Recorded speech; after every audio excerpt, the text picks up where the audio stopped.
दो जम्मू कश्मीर के लोगों को बैठा लीजिए और फिर वहां के तमाम मुसलमानों को उल्टा पुल्टा बुलवाइए बीजेपी वालों से। ये 10 साल हिंदुस्तान के मीडिया ने किया। आप बीजेपी का एजेंडा चलाना बंद कर दीजिए।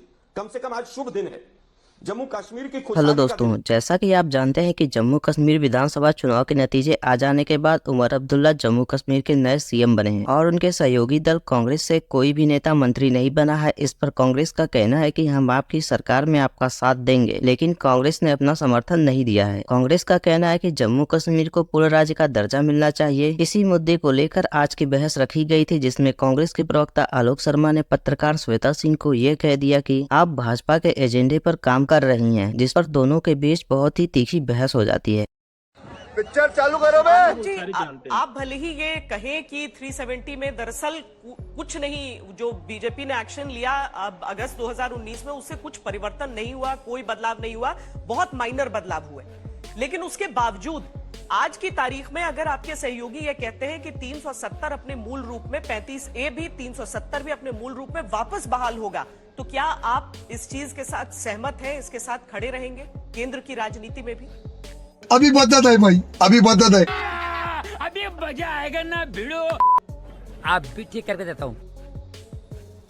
मैं पूछ रहा हूं कि क्या 35A में जो जमीन खरीदने का प्रावधान था, क्या वो अभी भी है कि नहीं?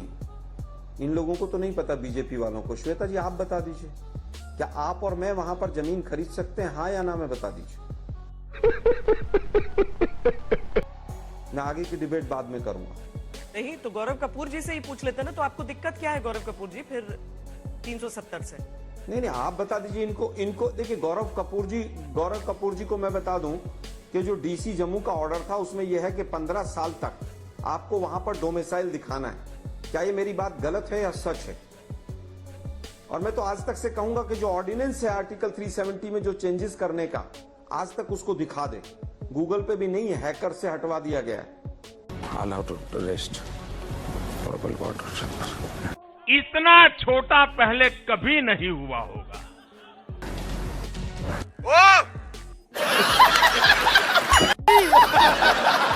क्योंकि झूठ का पुलिंदा जो होता है उसको फिर संभालना भी पड़ता है ना। मैं तो कहूंगा उस ऑर्डिनेंस को, जो 2 पेज का ऑर्डिनेंस है अगस्त वाला 2019 वाला, उसको आज तक अपनी स्क्रीन पे चलाए। 36 चेंजेस ऐसे हुए हैं, ये अमित शाह जी की स्टेटमेंट है पार्लियामेंट में। वहां पर 2 प्रधानमंत्री होते थे, क्या नहीं होते थे?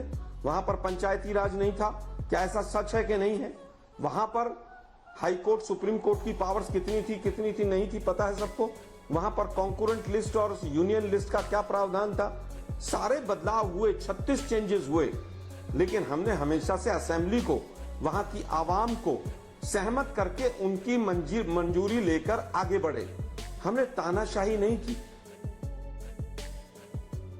क्या आर्टिकल 370 में हम पहले 2 चेंजेस करेंगे, तानाशाही करेंगे, फिर महाराष्ट्र और हरियाणा का चुनाव जीत लेंगे और फिर उसमें फिर बदलाव कर देंगे वापस? चलिए आलोक जी, सिंबॉलिक चेंजेस ही सही, श्वेता जी, सिंबॉलिक चेंजेस ही सही। मैं 2 झंडों की ही बात कर लेती हूँ। फिर कहूंगा पीसीआर से भी, हाँ नहीं, मैं वो पूछ रही हूँ, तो फिर आप लोग मतलब हक में है ना कि 370 वापस बहाल हो सकता है जब मुझे के।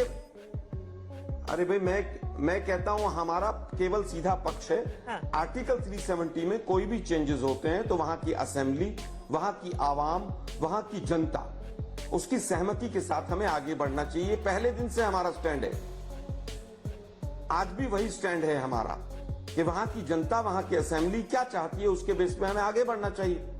लेकिन दुर्भाग्य ये है कि मतलब अगर असेंबली चाहे तो फिर आप पूरे देश में कांग्रेस पार्टी उसके साथ खड़ी रहेगी, है ना? मैं फिर कहूंगा, मेरी बातों को घुमाइए मत। नहीं, घुमा नहीं रही हूँ, मैं आपसे क्लैरिफिकेशन जान रही हूँ। अरे चाटना है चाटिए, जितना चाटना है चाट के लाल कर दीजिए। केवल एक सवाल, अगर वहां की असेंबली कहे कि दोबारा बहाल होना चाहिए तो आप भी कहेंगे हाँ? श्वेता जी, मैं फिर कहूंगा, आप लोग एजेंडा चलाना बंद कर दीजिए जम्मू कश्मीर के मामले में।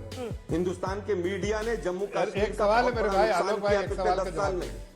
हिंदू मुसलमान करके, एक मिनट रुकिए यार, शांत रहिए, गजब बेइज्जती है। शांत रहिए। 2 जम्मू कश्मीर के लोगों को बैठा लीजिए और फिर वहां के तमाम मुसलमानों को उल्टा पुल्टा बुलवाइए बीजेपी वालों से। ये 10 साल हिंदुस्तान के मीडिया ने किया है। अब बीजेपी का एजेंडा चलाना बंद कर दीजिए। कम से कम आज शुभ दिन है, जम्मू कश्मीर की खुशहाली का दिन है। मैं आपसे श्वेता जी फिर सवाल पूछता हूं कि क्या आप और मैं जमीन खरीद सकते हैं, 100 गज का प्लॉट खरीद सकते हैं? हाँ या ना में उत्तर दे दीजिए मुझे। अच्छा नहीं, अब तो जवाब देंगे आप मेरी बात का? निंदा प्रस्ताव आएगा 370।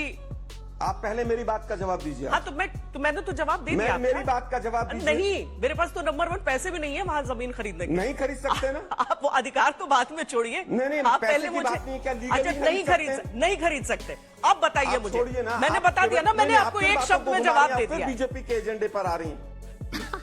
सही पकड़े हैं। अच्छा बीजेपी का एजेंडा मैंने जवाब दिया आप आपकी बताइए, बात अपना का। सेंटेंस बोलिए कि अच्छा, आज भी हिंदुस्तान। आलोक शर्मा जी, मैं किसी के भड़काने से भड़कती नहीं हूँ, बड़ा बेकार मेरी बात सुनिए। बेकार। मुझे सिर्फ श्वेता जी एक सीधी सी पहले बात। पॉइंट को क्लियर कर लेते अच्छा हैं। मैंने बता दिया ना, मैंने पहले आपने point मुझसे को पूछा, clear मैंने कर बता लेते दिया। मैं आपके जितना नहीं आप इन बताइए डेप्थ ना, अभी मैंने नहीं सुना। ये भगवान क्या जुल्म है। लवणेन भोजम। नहीं खरीद सकते हैं। चलिए अब मैं आपसे पूछ रही हूँ, आप बता दीजिए। तो बता तो हाँ, दिया नहीं खरीद सकते हैं। तो अब बताइए। आज भी वो रिस्ट्रिक्शंस जो आर्टिकल 370 में थी, ठीक है, आज भी अब वो बताइए कि restrictions हैं। अब नहीं, मैंने जवाब दे दिया। क्या हिंदुस्तान का मीडिया देश से माफी मांगेगा? शक्ल देखो कितनी भोली है लेकिन अंदर से लोमड़ी है। खत्म।